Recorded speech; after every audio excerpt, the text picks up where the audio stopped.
Rob Frazier here, just tooling around town in my my '05 Avalanche. Just dropped $600 to have the water pump fixed or replaced because I didn't want to do it myself.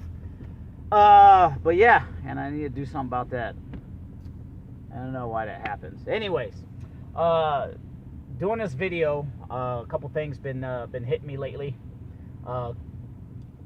Few people, you know, I was paying for some groceries, asked if I was military, and they give you the little 10% discount, things like that. A lot of people say thank you for your service, and you know, a lot of times I always appreciate that. You know, I served 12 years in the Marine Corps, got out, made a bunch of crazy decisions, and eventually got on my feet financially. Even though it doesn't look like it with my my truck here.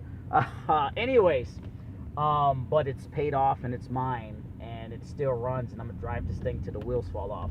But anyways, other than that, there's another gentleman I saw on social media. Apparently he got in some trouble or something like that. You know, he's a gunnery sergeant, so he's a E7. E7, he's a gunny in the Marine Corps, and he signed his first adverse fit rep. So what that means is basically every year, every 6 months, I forget, every year you get what's called a fit rep. It's called a fitness report. So it basically talks about if you did good, you know, basically feedback for whatever your rank is over, I think over sergeant. I forget this shit. But anyways, he got an adverse fitness report, and he's like, not saying it's the end of the world, but he is bothered by it. And on his post I said, hey, the Marine Corps is a stepping stone, not a capstone. I'm going to say that again. The Marine Corps is a stepping stone, not a capstone. If you don't know the difference between those two stones, I suggest you look them up. But you could just think about it. A stepping stone is just one vehicle to get you to another place in life so you can, you know, do different things. A capstone is something totally different. And the thing is, there's a whole nother life, a whole nother universe outside of active duty military. You know, active duty Marine Corps. If you're watching this, you're in Air Force, Navy, Coast Guard, it's all the freaking same at the end of the day. There's a whole nother universe outside of the Marine Corps or outside of the military. When I get out of the Marine Corps, you know, I've had other staff NCOs kind of blackballing me a little bit. The chain of command was kind of nipping at my heels. But I got out. I'm making way more money now than I would have while I was in. And, you know, making way more money than even if I would have retired. Even if I would have became commissioned and retired at 20 years and collected my pension, I still make more money than that.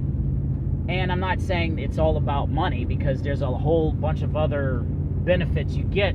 But the point is, if you got in trouble in the military, it's no big deal in the grand scheme of life. There's so much opportunity out here that, you know, no one hardly gives a shit. Yeah, you serve time in the Marine Corps. Nobody asked me, hey, what kind of discharge did you get? Did you get out honorable? I mean, I did get out an honorable discharge. I did get a code that I cannot re-enlist even if I wanted to, because, you know, quote unquote, I denied orders by getting out. I basically told the chain of command, hey, I'm getting out after 12 years, and they gave me orders to Okinawa, Japan. Obviously, I would have had to have re-enlist to take those orders, but I did not, and because of that, I get hit with I think it's a K9r code, meaning I can't possibly re-enlist even if I want to. But regardless, I'm making way more fucking money now, even though I got a, you know, '05 Avalanche, but it's mine. I travel every 2 months. I go somewhere. I speak on different stages. I have different opportunities opening up to me. And, you know, there's a whole big universe outside of the fucking military. People get so brainwashed thinking that the military, the chain of command, and that this is the only way of life. That's small fucking thinking. And never mind my language, but a lot of people get stuck in this small box of thinking, of programmed thinking. There's a whole nother universe outside of the military. So if you're watching this and you're in transition and you're in trouble, or if you're a troublemaker, you know, I've been there. And it's worse when you're a staff sergeant. I was a staff sergeant. Everyone knew I was getting out, so they would give me the bullshit duties. They gave me barracks manager as a staff NCO when it's a corporal's job. They gave me orders to Okinawa when I told everybody to include my career monitor, my first sergeant, my sergeant major. I'm getting the fuck out. And, you know, regardless, I've had a great time while I was in, but, you know, I had a few assholes I had to deal with on the way out. But regardless, the point is, if you're in transition, if you're a troublemaker, quote unquote, there's a life outside of the military. And, you know, it's totally different once you get out. I mean, I've made every single wrong decision. I've still landed on my feet. So if you're in transition, reach out to me. I can help you. You know, I've made my way through network marketing, and then I found another business to get into. So if you're getting out, if you're stressed out, if you're having trouble, if you're getting marked by your chain of command, reach out to me. I can help you. There's another life outside of the military, and you can thrive. So anyway, which way, wrapping this video up, name's Rob Frazier. If you want more information about what I do, the link is below in the description. We'll see you in the next video.